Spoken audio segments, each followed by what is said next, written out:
नमस्कार दोस्तों, आप सभी का सीएन स्टडी पॉइंट इस यूट्यूब चैनल में स्वागत है। आज हम देखने जा रहे हैं जीके 50 इतिहास पार्ट 4। यानी आज का जो भाग है वो है पार्ट 4। झेलम नदी के किनारे प्रसिद्ध वितस्ता का युद्ध किन किन शासकों के बीच हुआ था? तो झेलम नदी के बैंक पे पोरोस एवं सिकंदर के मध्य वितस्ता का युद्ध हुआ था। शासक थे पोरस और सिकंदर। निम्न में से किसने शुद्ध सोने के सिक्के जारी किए थे? तो शुद्ध सोने के सिक्के जारी करने वाले शासक का नाम है कुषाण। मौर्य काल में निर्मित सुदर्शन झील का निर्माण किसने करवाया था? सुदर्शन झील का निर्माण पुष्पगुप्त ने करवाया था, वो मौर्य काल में। गुप्त वंश का संस्थापक कौन था? श्रीगुप्त उनका नाम है। मेहरौली का स्तंभलेख किस शासक से संबंधित है?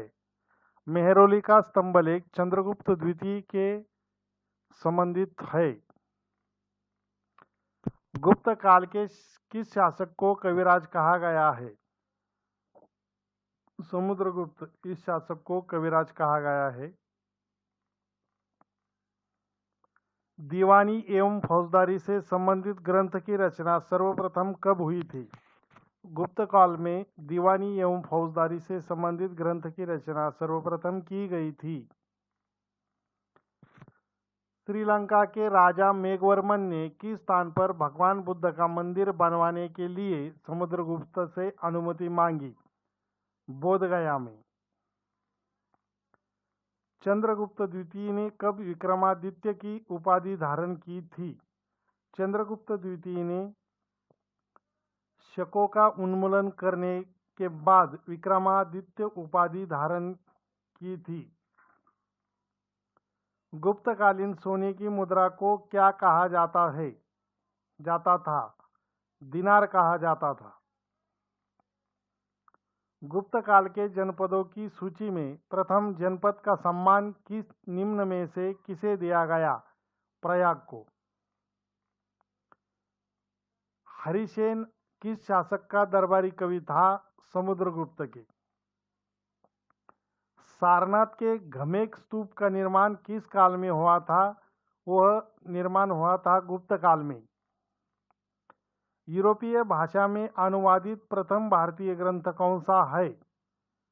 यूरोपीय भाषा में अनुवादित प्रथम भारतीय ग्रंथ है अभिज्ञान शाकुंतलम, उसका नाम है। सती प्रथा का प्रथम उल्लेख कहाँ से मिलता है? सती प्रथा का जो प्रथम उल्लेख है वो आयरन अभिलेख से प्राप्त होता है।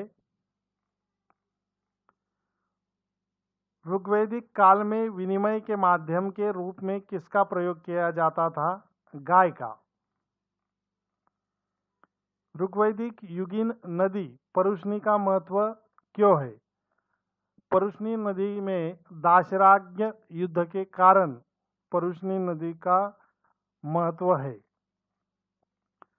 ऋग्वेद में निम्न में से किसका उल्लेख नहीं मिलता है? कपास का।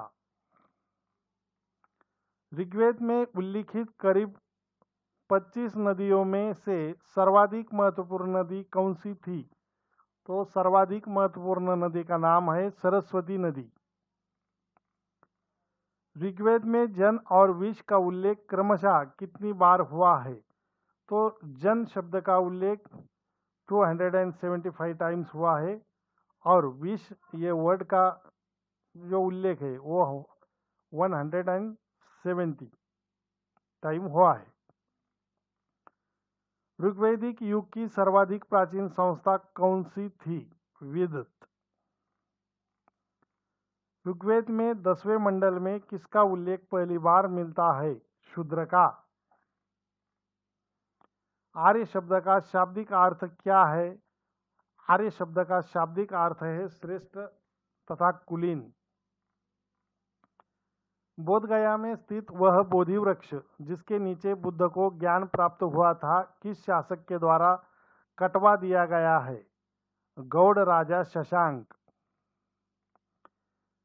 भारत में पूजित पहली मानव प्रतिमा कौन सी थी? भगवान बुद्ध की थी। भारत का राष्ट्रीय आदर्श वाक्य सत्यमेव जयते कहाँ से उद्धृत है? मुंडकोपनिषद से उद्धृत है सत्यमेव जयते।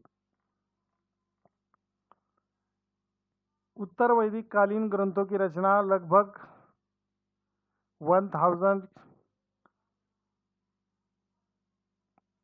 BC और 600 BC के मध्य किन स्थानों पर की गई?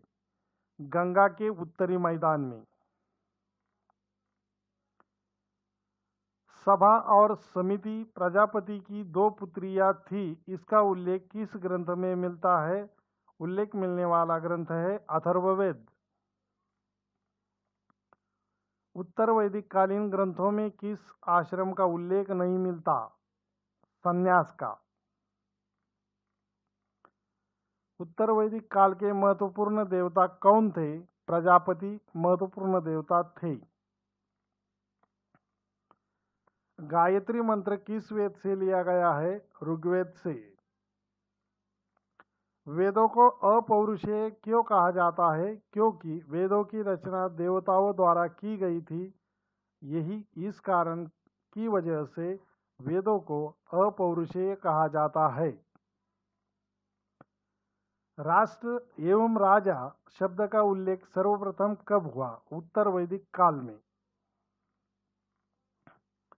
आर्यों के मूल निवास स्थान के बारे में सर्वाधिक मान्य मत कौन सा है? मध्य एशिया में बैक्ट्रिया। भागवत धर्म का प्रधान ग्रंथ निम्न में से कौन सा था? श्रीमद् भगवद गीता। जैन मत का सर्वाधिक प्रचार प्रसार किस समुदाय में हुआ? व्यापारी वर्ग में। जैन धर्म श्वेतांबर एवं दिगंबर संप्रदायों में कब विभाजित हुआ? चंद्रगुप्त मौर्य के समय में। जैन धर्म के विषय में कौन सा कथन सत्य नहीं है? वर्ण व्यवस्था की निंदा की गई है, यह कथन सत्य नहीं है। बाल गंगाधर तिलक को भारतीय असंतोष का पिता किसने कहा था? वेलेंटाइन शिरोल ने। सुभाष चंद्र बोस से पूर्व आजाद हिंद फौज का कमांडर कौन था? कैप्टन मोहन सिंह था।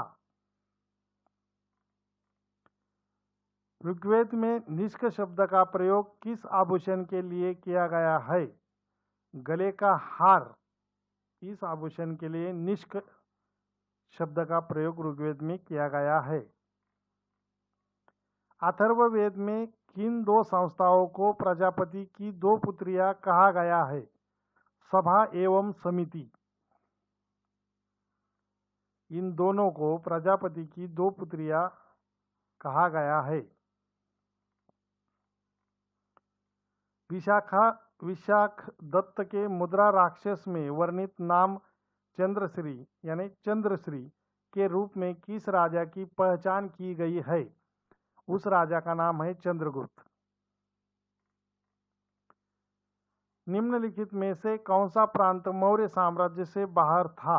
असम। अवतारवाद का प्रथम उल्लेख निम्न में से किसमें मिलता है? तो अवतारवाद का एडवेंचर ऑफ सेवियर का उल्लेख भगवद गीता में मिलता है। तमिल राष्ट्र में दुर्गा का तादात्म्य तमिल देवी कोरवई से किया गया है। वे किस तत्व की तमिल देवी थी? युद्धा और विजय। वह प्रथम भारतीय शासक जिसने रोमन मुद्रा प्रणाली के अनुरूप अपने सिक्कों का प्रसारण किया, उसका संबंध किस साम्राज्य से था? कुषाण। हैदराबाद नगर की स्थापना किसने की थी? मुहम्मद कुली कुतुब शाह ने की थी। बहमनी साम्राज्य में प्रांतों को क्या कहा जाता था? तराफ या अतराफ। और लास्ट का क्वेश्चन है, औरंगजेब के शासनकाल में जाट विद्रोह का नेता कौन था? जमींदार गोकुल सिंह यह जाट विद्रोह का नेता था। दोस्तों, अगर ये वीडियो आपको पसंद आया तो लाइक करें, शेयर करें और CN स्टडी पॉइंट इस यूट्यूब चैनल को सब्सक्राइब करके बेल आइकन को प्रेस करें, यानी आपको वो करने के बाद न्यू वीडियो की नोटिफिकेशन प्राप्त होगी। धन्यवाद। फिर से मिलेंगे पार्ट 5 में।